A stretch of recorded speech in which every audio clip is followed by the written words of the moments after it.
इस शहर में तुम जैसे दीवाने हजारों हैं। শোবিজ ইন্ডাস্ট্রি মানেই সুন্দরের পূজারী। অভিনয়ের পাশাপাশি সুন্দর ফিটনেস ও চেহারা ধরে রাখা জরুরি। নিজেকে ফিট রাখতে ডায়েট করে বিপদ ডেকে এনেছেন ভারতীয় অভিনেত্রী পূজারিনী ঘোষ। কড়া ডায়েট অনুসরণ এবং স্ট্রেসের কারণে আচমকায় রক্তচাপ কমে যায় পূজারিনীর। পরপর ৩ বার জ্ঞান হারান তিনি। শারীরিক অবস্থা দ্রুত অবনতি হওয়ায় আইসিইউতে রাখা হয়েছে অভিনেত্রীকে। ওজন কমানোর জন্য শরীরচর্চা না করে ডায়েটের উপর নির্ভর করাকেই অনেকে তুরুপের তাস মনে করেন। আবার অনেকেই ইন্টারনেট খুঁজে নিজের পছন্দমতো খাবারের তালিকা তৈরি করেন।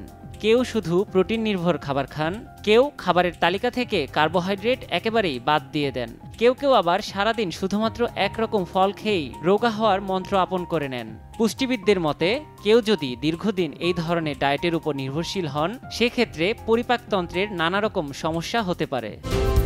আরএফএল কিচেন সিঙ্ক, স্বাস্থ্যকর কিচেনের চিরস্থায়ী সমাধান।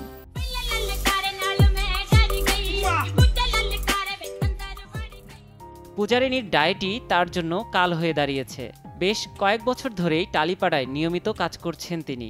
গত বছর মুক্তি পেয়েছে তার অভিনীত সিনেমা কৈফিয়ত। অভিরূপ ঘোষের ওয়েব সিরিজ ওঝাতেও কাজ করেছেন তিনি।